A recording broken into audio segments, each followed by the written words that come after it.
मला व्यक्तिगत रीतीने वाटतं प्रत्येकाने आपल्या हक्कासाठी लढण्यासाठी कोणतेही बंधन नाही, पण लोकशाहीमध्ये एक संयम अपेक्षित आहे।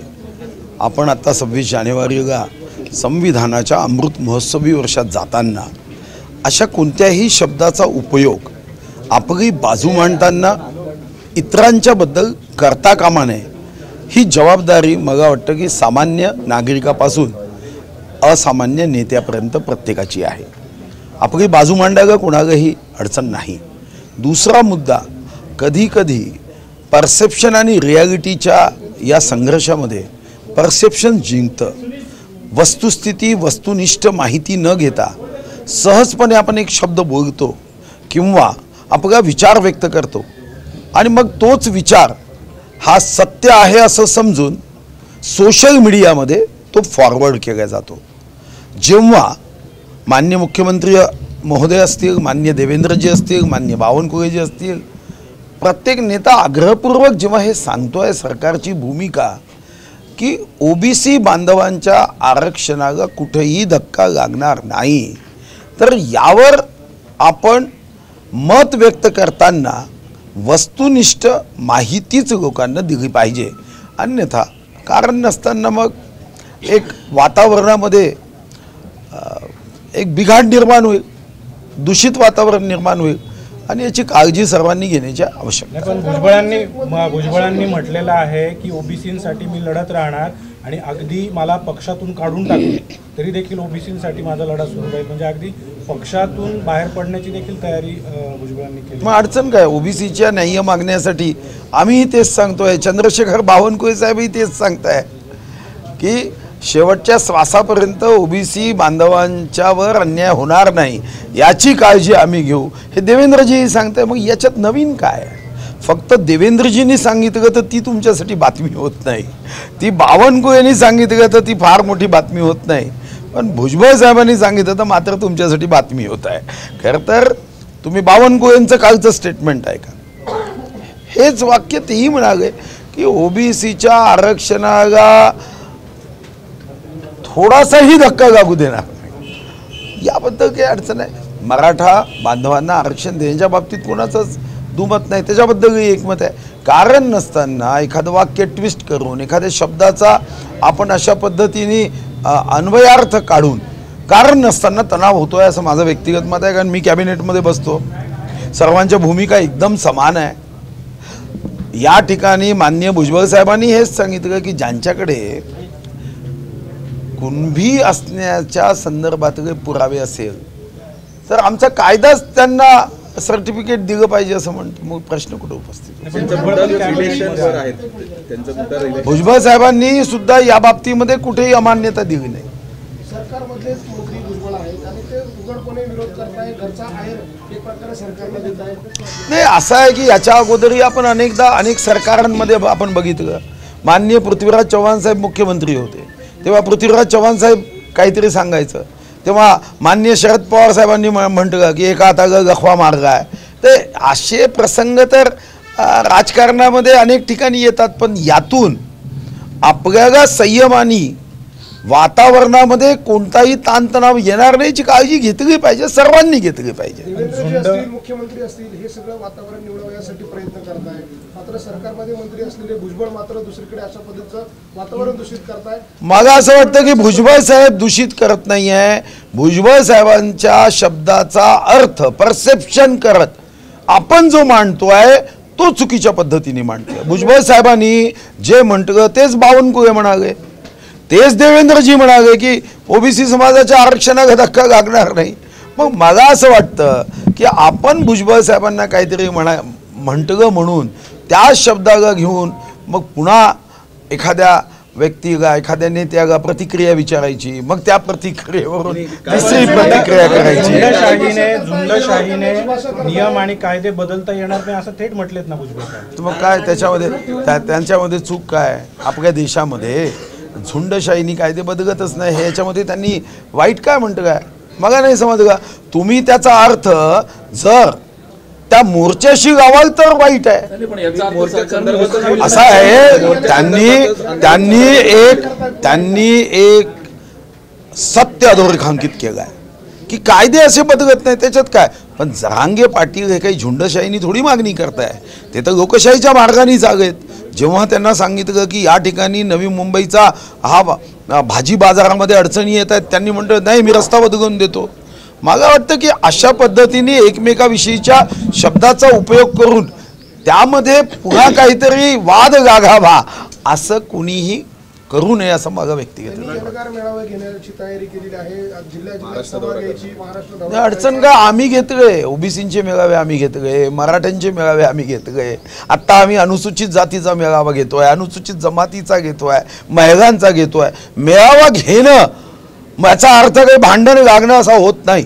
ओबीसीचे मेळावे मी घेतले, पाहिजे असेल तर त्याची व्हिडिओ आहे. त्याला काय अडचण आहे? सरकारवर हल्ले नाही केले त्या मेळाव्यांमधनं, भुजबळांचे जे मेळावे त्याच्यामध्ये सरकारवर हल्ला केला जातो. नाही, सरकारवर हल्ला केला जात नाही आहे. त्यांनी भुजबळ साहेब जे म्हणाले त्यांना अशी भीती वाटत होती की ओबीसीचं आरक्षण हे दिलं जाऊ नये, एवढाच मुद्दा आहे. ते म्हणताय ना ओबीसीचं आरक्षण गेलेलं आहे, कुणबी देत आहे म्हणजे ओबीसीला धक्काच लागतो. असं आहे, म्हणूनच हे गैरसमजुतीतून म्हटलं जात आहे. माझा जी भूमिका भुजबळ साहेबांची कॅबिनेटमधली माहिती आहे ते असं म्हणाले की ज्यांच्याकडे पुरावे आहे त्यांना द्यायला अडचण नाही, पण तुम्ही सरसकट द्यायचा मुद्दा जर करता की ज्यांच्याकडे पुरावे नाही तरी द्या, त्याच्यावर त्यांचं प्रश्नचिन्ह आहे. मला वाटतं की तुम्हाला याची माहिती नसेल तर एकदा स्पष्टपणे बघून घ्या, कारण मी स्पष्टपणे त्यांच्याकडून माहिती घेतली. अध्यादेशावर आक्षेप घेतलेला आहे की हे चुकीचं आहे, मग त्यांना विचारला अध्यादेशावर आक्षेप का घेतं का. त्यांचं म्हणणं आहे की कुणबी घेणं म्हणजे ओबीसीलाच धक्का लागणार आहे. नाही, मी तेच सांगतोय ना, म्हणूनच परसेप्शन वर्सेस रियालिटी होऊ नये. ज्यांच्याकडे आपल्या कायद्याची तरतूदच आहे की ज्यांच्याकडे कुणबी म्हणून पुरावा असेल त्याला दाखला दिला पाहिजे. आणि या कायद्याला तुम्हीही बदलवू शकत नाही आणि या देशात कोणी बदलवू शकत नाही. हो, प्रकाश आंबेडकर एकीकडे मुख्यमंत्र्यांचं कौतुक करतायत, दुसरीकडे संजय राऊत म्हणतायत प्रकाश आंबेडकर आमचेच आहेत. नेमके प्रकाश आंबेडकर कोणाचे आहेत, तुमचे आहेत का त्यांचे आहेत? नाही, आमचेही नाही त्यांचेही नाही, आणि काँग्रेसचे लोक त्यांना घ्यायला तयार नाही. मला असं वाटतं की त्यांच्या स्वतःच्या काही व्यक्तिगत भूमिका आहेत, त्यांना ते मांडू दिल्या पाहिजे. त्यांच्या भूमिकेवर मी प्रतिक्रिया द्यायची काही आवश्यकता वाटत नाही. मग इंडियाकडून अनेक नेते बाहेर पडत आहेत, महाराष्ट्रामध्ये काय एकूणच परिस्थिती असेल आगामी काळात? मग आनंद आहे ना. आपण तर ही ईश्वरचरणी प्रार्थना केली पाहिजे, जनतेच्या चरणी प्रार्थना केली पाहिजे की ते जे गाणं आहे ना, तुकडे हुए हजार, तशी अवस्था झाली पाहिजे. आता आमच्या ममता दिदी बाजूला झाल्या, तो मान बाजूला झाला, नितीश कुमारजी बाजूला झाले. फक्त एक भाऊ, एक बहीण आणि एक आई एवढे एकत्र राहिले तरी इंडिया आघाडी मजबूत आहे. योगीजींमुळे राज्यामध्ये आणि देशामध्ये महाराजांची संख्या राजकारणात येण्यासाठी वाढते. आज नाशिकमध्ये शांतिगिरी महाराजांनी घोषणा केली की ते नाशिक लोकसभेची निवडणूक लढत आहे. आता हे मग माहीत नाही, चांगली गोष्ट आहे. गोदावरी आरती संदर्भात आपण असं आहे की महाराज राजकारणात यावे आणि राजकीय नेत्यांनी महाराज व्हावे असं होऊ नये एवढीच काळजी घेते. गोदावरी आरती संदर्भात आपण एक बैठक घेत आहात, नेमकं कशा पद्धतीने? असं आहे की नाशिकचे एक भगवाधारी संत एकदा मग भेटायला आले. खरं तर हा विषय माझा आहे का तर माझ्या मंत्रालयाचा नाही. मग नांदेडला भेटायला आले, ते म्हणाले की आमच्या इकडे एक गंगा आरती झाली पाहिजे, आम्ही गोदामातेलाही गंगेच्या रूपात पाहतो. आणि मग मी तेव्हा आमच्या देवयानी ताईंना फोन केला नांदेडवरून की अशी मागणी आहे, बघितलं पाहिजे.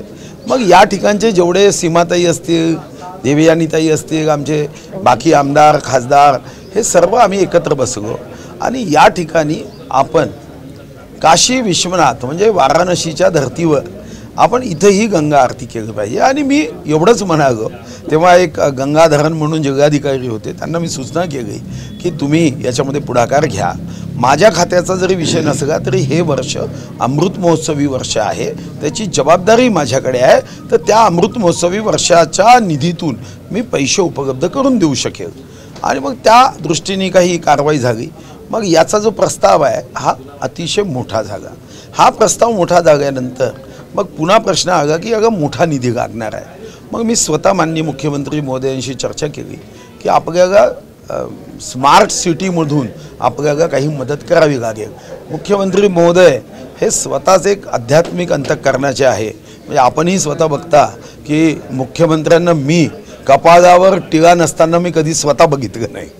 तर आध्यात्मिक वृत्तीचे ते म्हणाले सुधीर भाऊ काही चिंता करू नका, तुम्ही स्थानिक सर्व आमदार खासदार व नाशिकच्या सर्व गोदावरी भक्तांची जी इच्छा आहे गंगा आरतीची त्याला पूर्ण माझं समर्थन आहे, पाठिंबा आहे. माननीय देवेंद्रजी ते तर मी कधी त्यांना एखाद्या विकास कामामध्ये नाही म्हणताना बघितलंच नाही आहे. त्यामुळे आता निधी हा प्रश्न गोदा आरतीसाठी नसून याचं योग्य नियोजन व्हावं. भविष्यामध्ये जशी गंगा आरती प्रसिद्ध आहे तशीच ही गंगा म्हणजेच गोदा आरती प्रसिद्ध व्हावी आणि त्या दृष्टीने सर्वांनी एकत्र येऊन नियोजन करावं हा त्यामागचा भाव आहे. यामध्ये काही मतमतांतरे असतील तर ते एक सूर एक विचार एक लक्ष व्हावं या दृष्टीने सर्वांचं म्हणणं ऐकून एका दिशेने सर्वांचा प्रवास व्हावा यासाठी माझ्या विभागाचं काम नसलं तरी मी बैठक घेतो आहे. पण ते प्रत्यक्षात कधीपासून आहे? संकल्पना आपली चांगली आहे, मात्र त्या ठिकाणी जी कमिटी तयार होतीये त्याला पुरोहित संघाने विरोध केला. त्यांचं म्हणणं आमचं हो मला आज फोन आला त्यांचा विरोध त्या कल्पनेला नाही आहे. त्यांचा विरोध आहे की ही आरती आम्ही अनेक वर्षापासून करतो तर आमचा अधिकार जो आहे तो अबाधित राहावा. तर ती चर्चा होईल. शेवटी कोणाचा अधिकार काढण्यासाठी गंगा आरती नाहीच आहे. गंगा आरती हे नाशिकमध्ये येणाऱ्या पर्यटकांसाठी अतिशय आध्यात्मिक पर्यटनाच्या दृष्टीने आध्यात्मिक सेवा भावनेच्या दृष्टीने उद्या आपल्याला सर्व नद्या आम्ही चला जाणूया नदीला हाही उपक्रम हाती घेतला. नदी आमची माता आहे. ज्या नदीने आमच्या संस्कृतीचं पोषण केलं त्याचं शोषण आम्ही करायचं. ज्या नदीच्या जगातून आम्ही शुद्ध करतो शरीर आणि त्या नदीला मात्र अशुद्ध करायचं ही कन्सेप्ट धीरे धीरे आम्ही आरती करून एका पवित्र भावनेने बदलावी यासाठी ही आरती आहे. यामध्ये दुसरा काही प्रश्न उपस्थित व्हायचा मला काही कारण दिसत नाही.